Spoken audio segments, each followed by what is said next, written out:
Hello and welcome to the IBMS Biopods. I'm Rob. And this is Becca. These Biopods will give you an insight into Congress with exclusive interviews, behind the scenes chit chat, and maybe even a drop of science. So put down your pipettes, move away from the microscope and get ready for a Biopod Deep Dive. Hi everyone and welcome to the next instalment of the IBMS Biopods. Slightly different as we're not all together as this is taking part during lockdown. So Rob and I are via a Zoom chat here today with Sarah May, who is of course the Deputy Chief Executive of the IBMS. And we are going to chat to her about multi-generational workforce. So I will hand over to Rob to start the chat with Sarah. Thanks for joining us, by the way, Sarah. Thank you. Thank you. So, Sarah, I first saw this presentation at IBMS Congress last year, but how did the work originate? How did it come about? It came about because I heard somebody else from overseas talking about it from their perspective, and it set me thinking, because in the laboratory we work in a very crowded environment. We have a lot of people coming through training. We have a huge age range as well as experiential workforce. And it's become very obvious to us that younger people coming through like to work and learn very differently from some of their seniors and managers.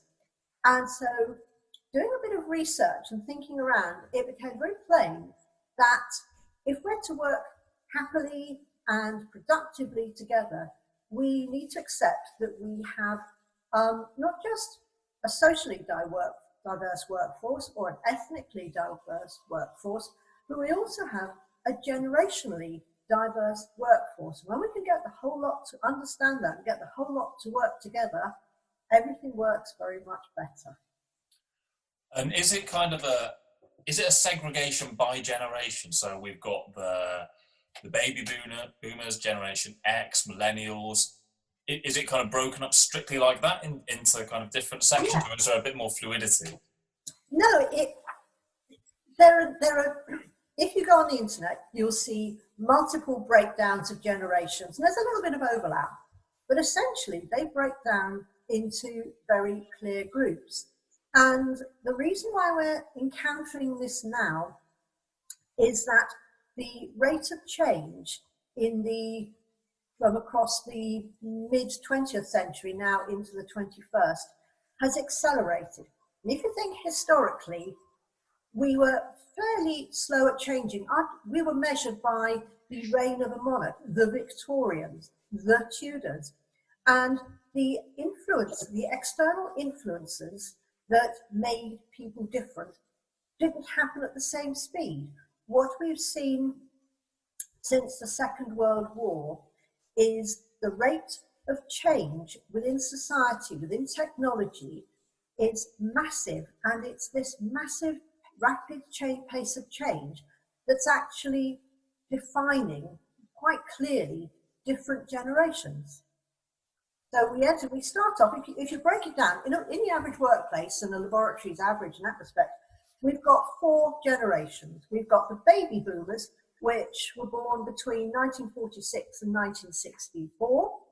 We've got Generation X, which was 65 to 79, and these are approximate times. Then we've got Generation Y, or the millennials, who were born 1980 to approximately 1996. And then Generation Z, who are 96 to about 2012, are already now producing another generation. Sarah, Rob, with you talking about the generations that are born surrounded by tech already, and it's almost first-hand to them, not even second-hand to them, do you think that because they're so good with technology, they're so dependent on technology, that the older generations who aren't, all it does is broaden the gaps between those generations, if that makes sense? Because I guess they feel like they've not got really anything in common, because this new generation are so dependent on tech, and obviously the older generations aren't. Does that make sense? Yeah, you've hit the nail on the head. We are now dealing with different languages, and if you look at the older generation, they're using language, or they're hearing language they're not necessarily familiar with.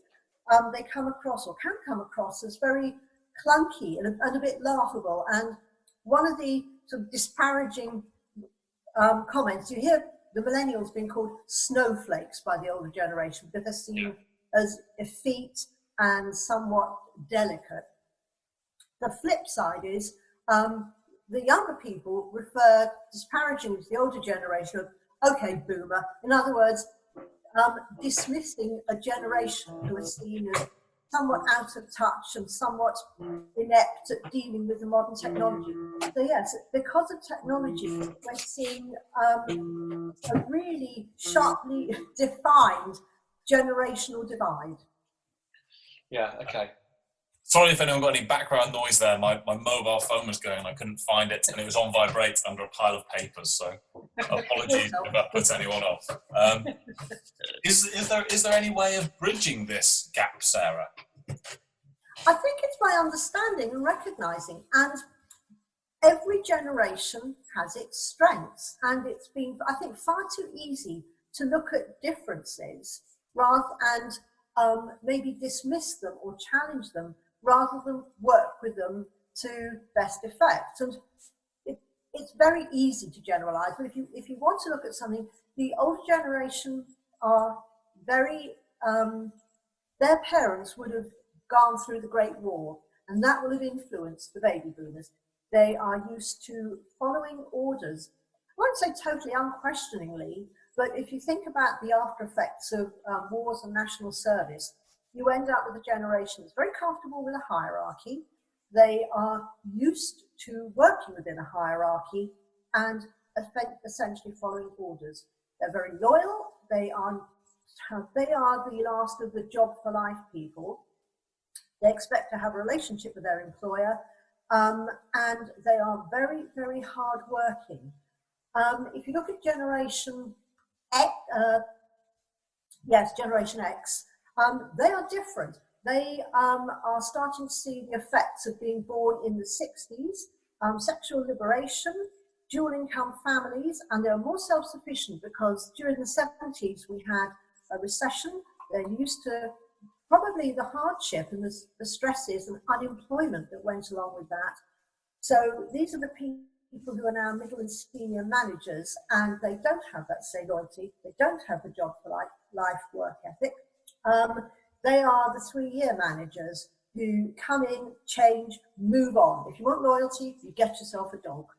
And then if you move on to the millennials, they are very, very different. This is where we're really starting to see the impact of technology on people growing up and developing. These are the first generations that will have grown up with mobile phones, at the end of their arm.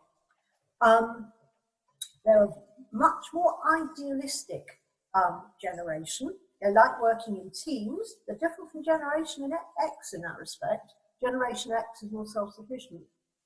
And the millennials, they get called lazy and snowflake, but if you use them to their potential, they are very, very hardworking and innovative, but you have to find out which are the right buttons to press to get them interested. If they're bored, you'll get, and if they don't respect you, you get nothing out of them. And then moving on to Generation Z, who are the ones just coming into our workplace now. These are the ones who've graduated. These are our trainees going through registration. These are the people who wouldn't necessarily have recognised at the time, they'd only been children when there was the economic crash of 2008, but the massive social change that brought about with the recession, and it's literally only now that we've started to heave ourselves out of it. This is a generation that is very debt averse. They're not necessarily looking to go to university and take on massive debt. They're interested in apprenticeships. They are very comfortable being responsible and working for themselves. They don't need to work in a team. They've got the lowest rates of teenage pregnancy, drinking and smoking. So they are a much more aware of themselves and socially aware group. So they're very different, very specific characteristics. So do you think that it comes from, I mean, I know this having two kind of, one's a teenager, one's nearly a teenager children, and it's kind of that individualism where they feel the need to be different, or because you know they've got social media accounts, you know, although they've got groups of mates who are all into similar things, there's this need to be seen as not a maverick, that might be a bit over the top, but somewhere just something a bit different to the norm. Do you think that impacts that generation where they're kind of like, you know, I don't necessarily want to be a maverick, but I just want to be seen as being a little bit edgy, a bit different? I think that definitely comes into it, because everybody is on their social media accounts, whereas they all want to fit, people like to fit in, they also want to be seen as unique and individual. Yeah. But they are also very self-sufficient. It's very paradoxical.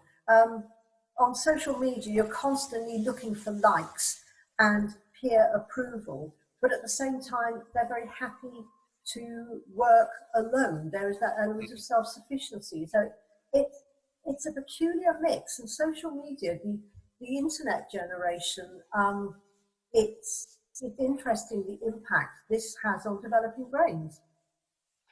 And you mentioned, Sarah, that the generation that are coming through at the moment have been kind of quite affected by the financial crash. Since then, we've had Brexit, and now we've got the coronavirus pandemic.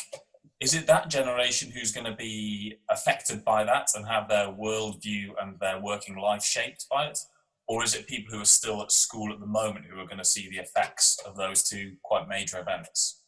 It'll be both, because everyone is affected by the pandemic, and it will change how we think going forward. It's exactly the same as the 9/11 and the 7/7 events, which have affected how people think, how they travel. It reinforces prejudices, all of that. But it in particular affects the developing generation, because they inherit what is left behind afterwards. So the effect of the pandemic, whereas we will struggle and decide how we manage social distancing, for the group who are developing, the children now, when they reach adulthood, they will have been shaped differently. They will have been brought up to what will be normal post-coronavirus. So the biggest change, the next generation, the ones who are still at school now, when they come into the workplace, the effects of Brexit and the pandemic will have shaped them, and that's what they'll bring through into their adulthood. And do you think the different generations that are in the workplace at present, can you see certain generations struggling to deal with new ways of working after the pandemic? Or do you think everyone, you know, are Generation X more adaptable than baby boomers, for example? Or do you think it's such a situation that these rules are forced upon everyone, so everyone has to take them and there's no kind of choice? I think something as big as the pandemic will see less intergenerational differences. I'm probably thinking from a laboratory perspective, because everyone in the laboratory understands health and safety. So irrespective of what generation you are, you know when PPE is going to be useful, when it's not, and you understand transmission. So the thinking of our workforce is probably going to be slightly different and better informed than that of the general public. So I think in that respect, how people react will be driven more by professional knowledge than by generational differences. And at the moment, broadly speaking, when you were talking through the generations and the different roles in the workforce they occupy, the general split, I'm assuming, is baby boomers are in the most senior management positions, then Generation X. And if we roughly look at the older people being in the more senior positions,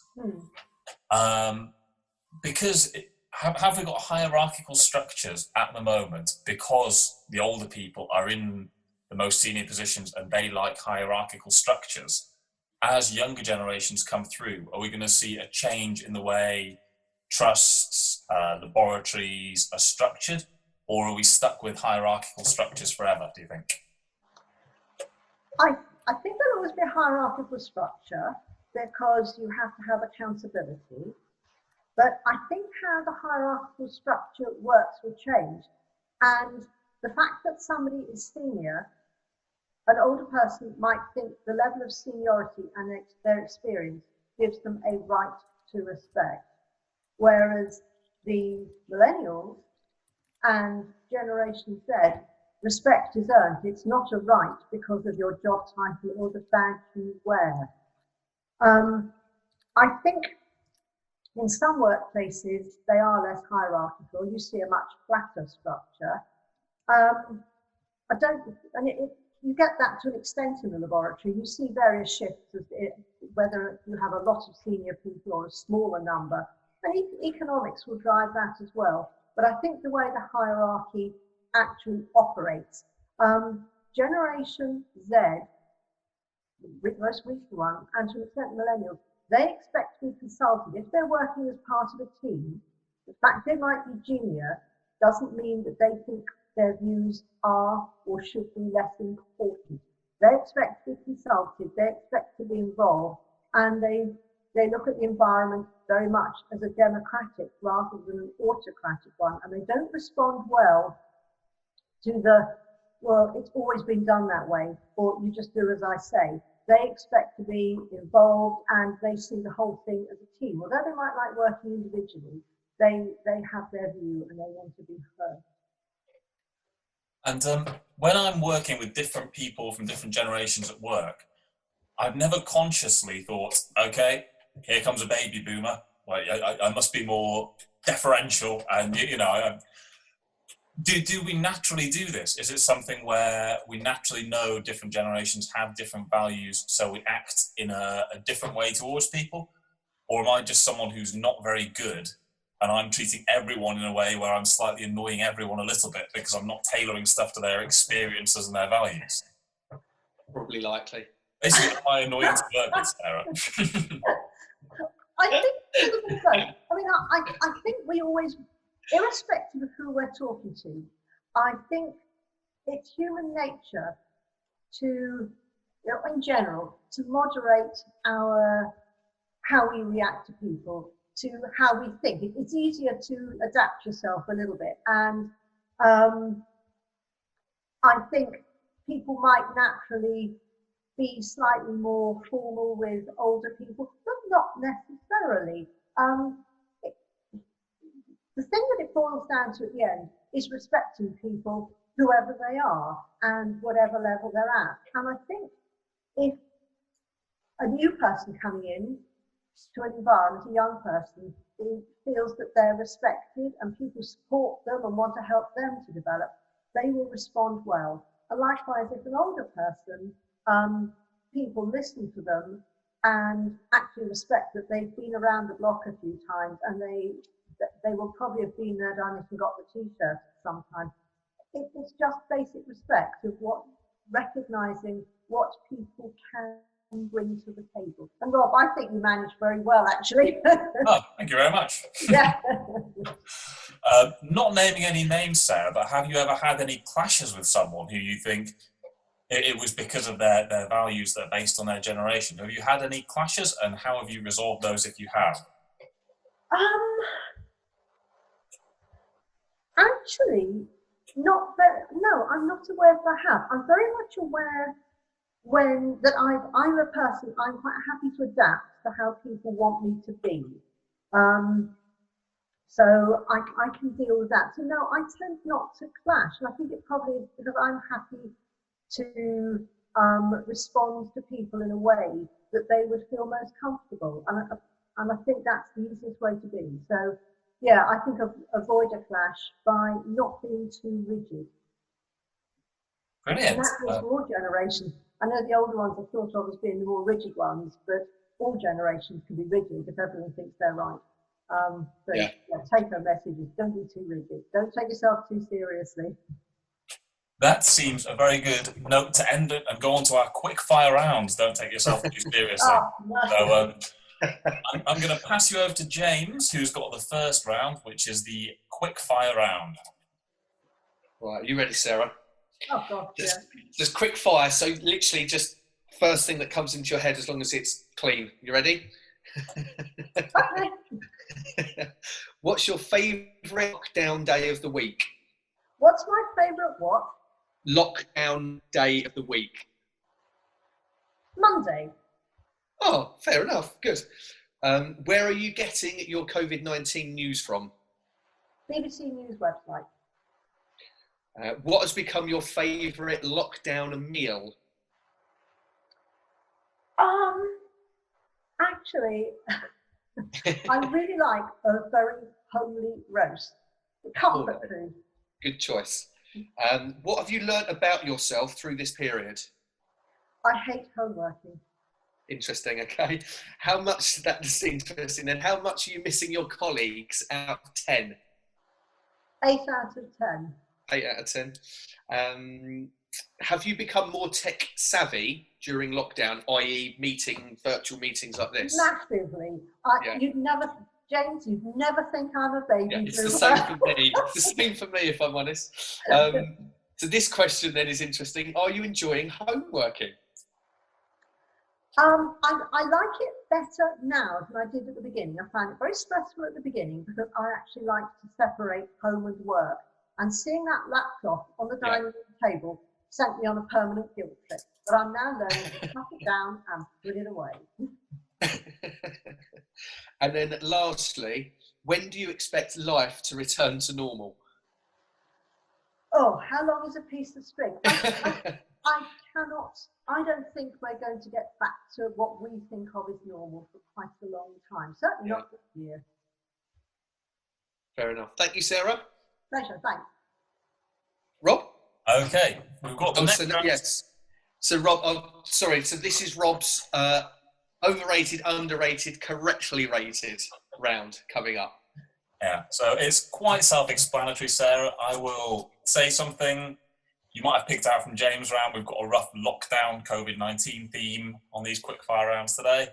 So I'll say something and you tell me whether you believe it's underrated, overrated, or correctly rated. Okay. We will start off with tinned food. Copper. Correctly rated. Correctly rated. DIY. Underrated.